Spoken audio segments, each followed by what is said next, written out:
Terima kasih.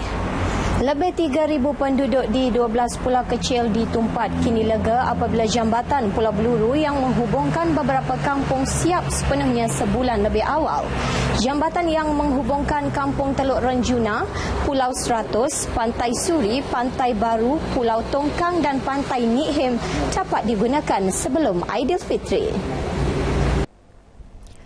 Sebelum jambatan ini dibina, penduduk dibayangi dengan rasa takut kerana terpaksa menggunakan rakit, terutama anak-anak kecil yang berulang-alik untuk ke sekolah.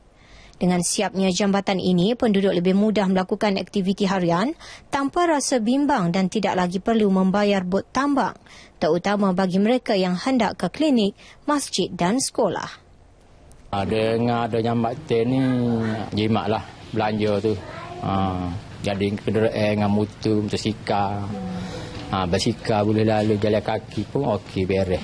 Serta kesihatan ataupun penduduk tempat ni senanglah nak pergi mari klinik, nak pergi mana-mana. Memang susah tak ada jambatan. Kita terpaksa aku orang daripada sini pergi ke Pulau Bluru. Pulau Bluru balik Teluk Jono. Jadi kalau kita ada jambatan, kita nak gotong royong masa-masa banjir ni senang. Jambatan sedia ada runtuh di Badai Bah Kuning Disember lalu. Inisiatif Kerajaan Persekutuan menerusi Majlis Tindakan Persekutuan Negeri Kelantan ini secara tidak langsung melenyapkan igawan ngeri penduduk. Jambatan ini bukan sahaja penting untuk keselamatan penduduk, malah meningkatkan perhubungan sosial antara masyarakat setempat. Pembinaan jambatan yang bermula April lalu menelan belanja lebih RM600,000 dan hanya memakan masa hampir 2 bulan untuk siap. Untuk menghubung antara sekolah, masjid dan juga klinik desa yang berada di kawasan tersebut. Perasmian jambatan Pulau Bluru bakal disempurnakan Pengerusi Majlis Tindakan Persekutuan Negeri Kelantan, Datuk Seri Mustafa Muhammad, Sabtu ini.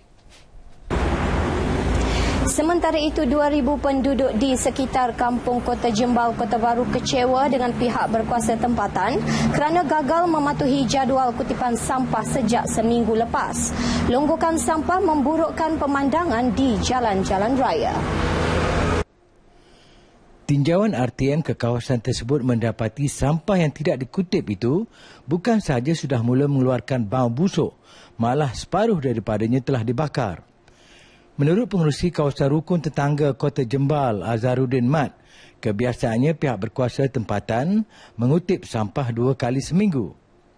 Setahu ampunya lama dah masalah sampah di Kota Jembal ni lama benar. Kalau nak kira tu semenjak daripada pasar Kota Jembal tu ada, mana dia ada ke tempat buat sampah ni lama dah dalam masa bertahun-tahun. Tapi masalah tu betul-betul self-spurning lah. Sekali kita buat laporan kepada Sekobar TB ni, dia sekali dia mari buat. Lepas tu kembali sepuasa lah. Azharuddin juga kesal kerana 2 tong besar yang diletakkan di kawasan terbabil lesap.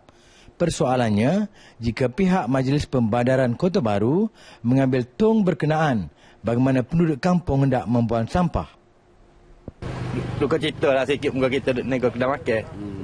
Pelanggan bagaimana? Pelanggan tu semakin hari semakin kurang lah. Harapan kita lagu mana? Harapan kita tu pihak berkuasa tu ambil tindakan segera. Bila kesai bakar ni dia bakit balik, bakit naik. Lepas tu pula bila waktu malam. Memang tidak selesa benar, jadi minta tolong. Hok mana-mana berkenaan tolong ambil inisiatif hok lebih bijak lah. Takdirlah misal kata bekas sapuh ni kita alih tu sapuh dengan kadar banyak ni kita alih kita tok depan bandaran. Muka pejabat bandaran lagu mana? Oleh bandaran tidak mari ambil sapuh ni. Jadi patut mari ambil. Jadi tong pun tak ada. Jadi kita nak lalu pun ni pun mana kalau hari mak orang pergi Kedah dia lalu pun ni. Jadi kalau boleh kan kita minta lah mari ambil dengan segera mana yang sapuh ni. Jadi ada dengan kambing, ada dengan gapo mampu mari tahu sini.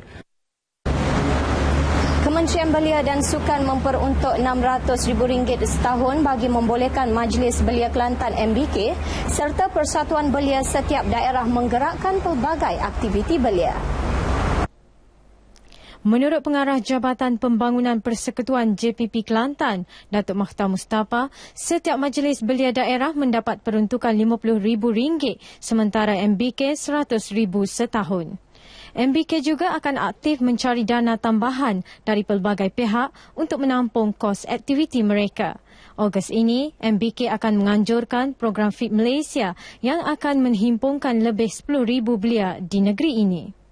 Kemudian satu lagi iaitu Hari Sukan yang akan berlangsung pada 16 hari bulan 10 ini pun juga kita nak lebih kurang dalam 160,000 di seluruh negeri Kelantan, iaitu 10% daripada penduduk Kelantan. Dan ini pun juga mesti digerakkan daripada Majlis Belia Kelantan dan juga daerah-daerah. Jadi semua daerah mesti bekerjasama untuk menjayakan majlis ini, dan saya percaya majlis ini, dua program besar ini akan dapat dilaksanakan dengan dukungan daripada Majlis Belia.